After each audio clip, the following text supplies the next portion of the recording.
জড় বস্তুর সাধ্য নাই চিন্ময় বস্তুকে স্পর্শ করে, আর চিন্ময় বস্তুর উপায় নাই, চিন্ময় বস্তুর উপায় নাই জড় বস্তুকে পূরণ করার।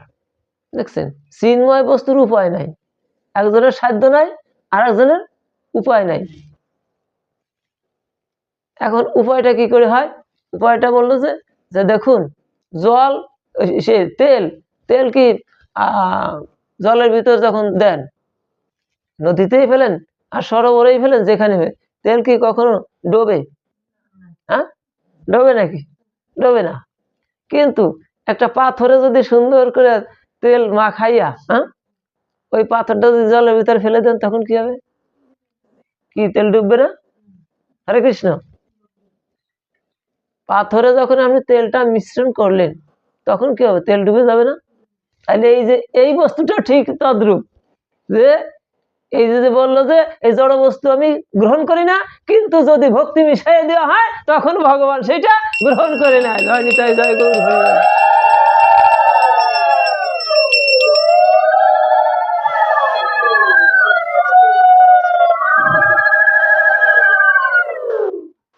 এই জন্য ভগবান বললো যে এই বস্তুটা আমি গ্রহণ করি।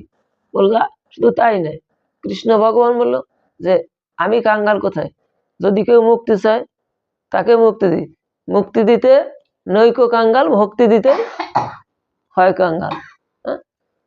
কৃষ্ণ ভগবান বললেন না যে যদি আমার কাছে কেউ মুক্তি চায় সাথে সাথে আমি দিয়ে দেই, ভক্তিটা দেই না। ভক্তি চাইলে, ভক্তি দিলে আমি তাতে ধরা পড়ে যাই। হরে কৃষ্ণ। আমি ভক্তকে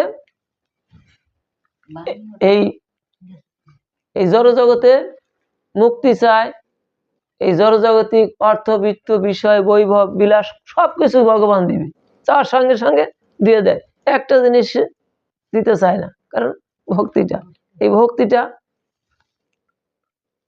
ভগবান দিতে দিলে পরে সে এই ভক্তির রজ্জুতে ভক্ত তাকে বেঁধে ফেলবে, আজীবন দাসত্ব করতে হয়। রাধে রাধে হরি বল।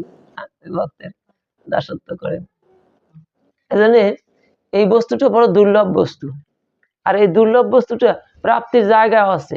এই ভক্তি বস্তুটা, এই দুর্লভ বস্তুটা পাওয়ার ক্ষেত্রটা কি? হাটে বাজারে পাবেন না। হাটে বাজারে কি পাওয়া যাবে? যাবে না। আসতে হবে কোথায়? ভক্তের বাজারে। এগুলি পাওয়ার জন্য আসতে হবে কোথায়? ভক্তের বাজারে। ভক্তের বাজারে এসে, হরে কৃষ্ণ, ভক্তের বাজারে এসে যখন আপনি আসবেন, আপনার আত্ম অহংকার অভিমান ছেড়ে দিয়ে, হরে কৃষ্ণ, আত্ম অহংকার অভিমান ছেড়ে দিয়ে যখন ওই ভক্তের চরণে কেউ স্পর্শ করে, ভক্তের চরণ ধুলি অঙ্গে লেপন করে, এই যে ভক্তি বস্তু তার হৃদয়ে আস্তে আস্তে ট্রান্সফার হতে শুরু করে। বড় দুর্লভ বস্তু, বড় দুর্লভ বস্তু ভগবান কোথায় রেখে দিয়েছে? কোথায় রেখে দিয়েছে দুর্লভ বস্তুটা? দেখেন, ভগবান বস্তু যেটা আমার কাছে না, আমি দিয়ে দিছি ওইখানে।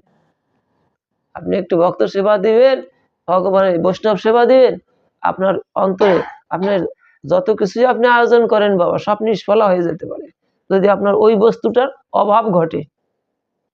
আপনি বৈষ্ণব সেবা দিবেন, অনেক কিছু জোগাড় করছেন, অনেক কিছু আপনি সাড়ম্বরে করছেন, ও সাড়ম্বর কিছু না করছেন, এটা বিষয় কথা না। আপনার অন্তরের ভক্তিটা ওর সাথে মিশ্রিত আছে কিনা, যা কিছু করতেছেন, এইটাই ভগবান গ্রহণ করছে। ভাবগ্রাহী ভগবান। আপনার হৃদয় নিংড়ানো ভক্তিটা ভগবান গ্রহণ করেন।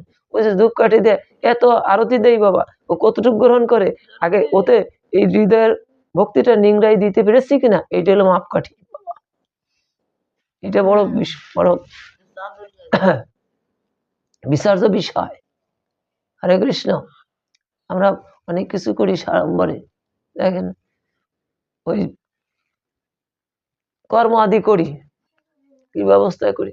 এই আজকে আমি বাবাজি মা বাবার কাজ করে, অনেকে দেখা গেছে আমার দোকানে বসে বসে খরিদ্দারের সাথে বলে আজকে আমার বাবার উদ্দেশ্যে ভোগ হচ্ছে, আর উদ্দেশ্যে ভোগ হচ্ছে, দোকানে বসে বসে খরিদ্দারদের কাছে বলা বলি করে।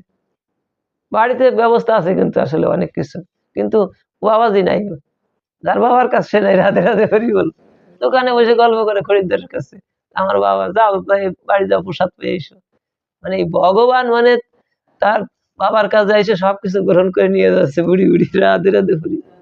ভগবান বলছে ওই সমস্ত কিছুর দরকার নেই। তোমার হৃদয়ে এইটুক চেতনাই জাগে নাই, তোমার ভক্তিটাই জাগে নাই যে আজকে যে পিতা মাতা জগৎ সংসারে কত কষ্ট করে আমাকে জগতে এনে দিয়ে গেল, আজকে তার কর্মের দিনে আমি আমার মতো হতভাগা জগতে কেউ আছে যে আমার টাকা পয়সা থাকলেই তো কখনো এগুলি হয় না বাবা। টাকা পয়সাই শুধু হয় না, এর ভিতর হৃদয় নিংড়ানো ভক্তিটার দরকার আছে, ভাবটা ধারণ করার দরকার আছে। এগুলি সব তামসিক রাজসিক। বলে এই রাজসিক তামসিক ভগবানের সেবার উপযোগী না। এগুলো এগুলো কখনো শাস্ত্র গ্রন্থকে স্বীকার করে নাই। এই রাজসিক তামসিক কর্ম ভগবান বলছে যে তুমি শুদ্ধভাবে তোমার কর্মটা করো। রাধে রাধে হরি বল। কি লাভ?